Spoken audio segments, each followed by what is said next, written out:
मैं तुमको बोल रहा था इधर आने का नहीं तुमको सुरेश नाही तुम त्यांना नको म्हणलो होतो इकडे इथं जे आहे ते मला माहिती आहे ते ही जागा खूप बेकार आणि खतरनाक आहे मित्रांनो. कायचे मासे कशाचं काय तुम्हाला सांगतो लय विचित्र मोठा आहे ना कोणता आहे तो लय बेकार आहे ना तिथं तुम्हाला सांगतो असलं मोठं नाग आहे तिथं. बाबा बाबा बाबा ते शूट सुद्धा करता नाही आला मला. अरे पण मित्रांनो आम्ही आता आलेलो आहोत तापी नदीवरती आणि तापी नदीवरती आलेलो आहोत त्याच्यामुळे की आज मासे पकडण्यासाठी इकडे आलो आहोत. बघूया आता ट्राय करणार आहोत. तापी नदीमध्ये एवढे मोठी जी नदी आहे जी बघू शकताय तुम्ही ह्या नदीमध्ये मासे भेटताय का. सासरवाडीमध्ये आलेलो आहे. मग सासरवाडीमध्ये आल्याच्या नंतर जावायला बघून तरी कमीत कमी 1-2 मासे तरी येतात का नाही काय माहिती पाहुणचार करण्यासाठी. बघू आता सासरे गेलेत पुढं. एवढं मटेरियल आणलेलं मित्रांनो सासऱ्यांनी माझ्या म्हणजे हौस असावी तर अशी असावी माणसाला. आणि त्या हौसेपोटी आम्ही आता आलेलो आहोत तापी नदीवरती. दाखवतो तुम्हाला व्ह्यू कसा आहे ते आणि कंटिन्यू बघत राहा. खूप मजा येणार आहे ह्या ब्लॉगमध्ये. मामू खिचो खिचो खिचो खिचो और अरे लय मोठा मासा लागलाय शपथ ना. ते बघा तुम्ही खिचो जोर से खिचो. कमीत कमी 2-3 किलोचा तरी मासा असणार आहे बघा. जास्त पण कमी नाही.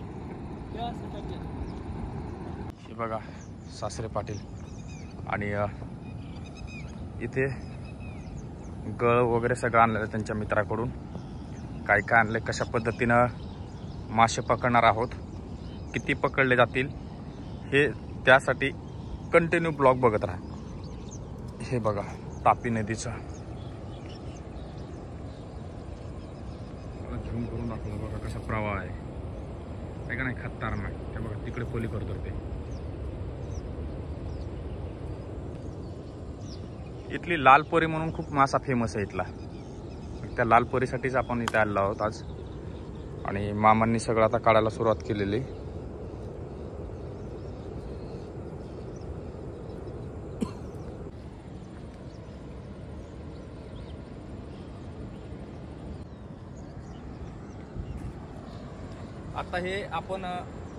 आता हे बघू शकता आपण हे आता गळ तयार केलेला आहे आणि अशा पद्धतीने इथं हे आता आपण फेकणार आहोत.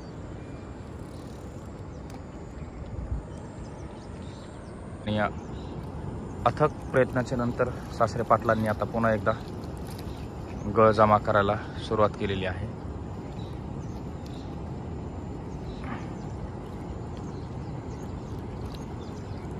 मिळते का नाही मच्छी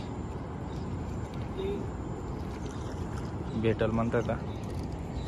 वाट बघून पार अंग बाहेर पडायची वारी आली तरी ऐसा लगा मेरा मजाक. हालचाल भी दिसान है.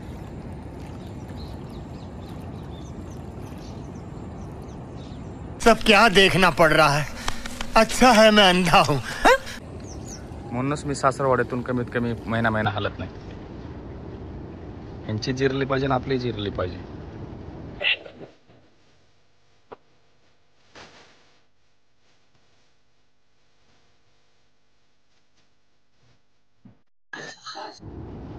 ऐकून नाही गेलं तर ठीक आहे बा.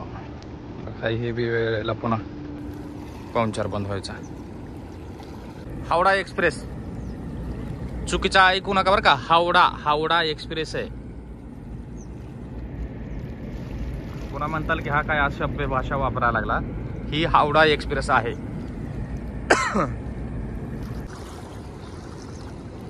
जावायला मासे खाऊ घालण्यासाठी बघा एका सासऱ्यांची कशी तगमग आहे. हा 50 रुपये खर्चाचे आता जीवावर आले आमच्या. पण आता मासे पण पकडणं गरजेचं आहे. त्याच्याशिवाय माझाही जिरणार नाही आणि त्यांच्याही जिरणार नाही.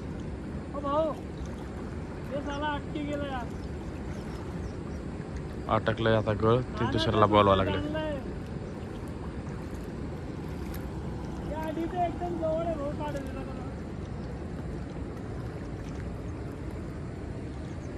तिकडे तो माणूस मच्छी पकडतोय तो बघा.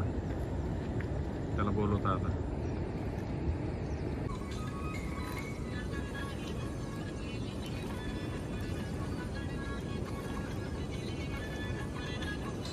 ये भाऊकी में निकालो.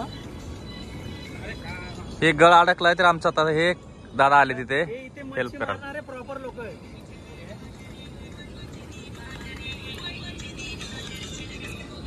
ते आपला हानी कमवते चांगलं लिंबुरातलं. बघा ते काका कुठं गेलेत नदीमध्ये उतरून. तिथे गळ काढायला आता ते बिचारे मदत करायला लागलेत आम्हाला. जीव वाचून आम्ही इकडे आलो, सांगू पण शकत नाही. आणि एवढं असली असला जबरनाक होता. व्हिडिओ काढायचा म्हणलं तरी फाटले, मग बघून फाटले. व्हिडिओ काय काढणार त्याचा, महागे लागल्यासारखं झालता तो. कसली फन काढली होती. हा ना. ही दर्गा इथे हजरत ख्वाजा नेमतुल्ला शाह वली बाबांची दर्गा. वाचलो आम्ही. कशाला मासे आणि खाय असं काही कुणी करत जाऊ नका, कारण विचित्र ठिकाण आहे हे. मी तुम्हाला पहिलं सांगितलं होतं इथं. काही लोकांना कमेंट केलं की काय नसतं, असं नसतं, तसं नसतं. आता बघा कसलं बेकार घडलंय ते. त्याच्यामुळे कोणतरी जोडीदार असायला पाहिजे मित्रांनो. जोडीदार जर असला तरच सोबत अशा कामाला जात जातो मी, नंतर जात जाऊ नका. मी तुम्हाला म्हटलेलं ना इथं शमशानभूमी आहे, हे दाखवतो तुम्हाला. आलो जवळ. ही बघा, ही शमशानभूमी. अशा घटना घडणं साहजिकच आहे. चला, व्हिडिओ आवडला व्हिडिओला लाईक करा, सबस्क्राईब करा आणि जास्तीत जास्त त्या मासे पकडणाऱ्या मित्रापर्यंत त्याला हा व्हिडिओ शेअर करा नक्की.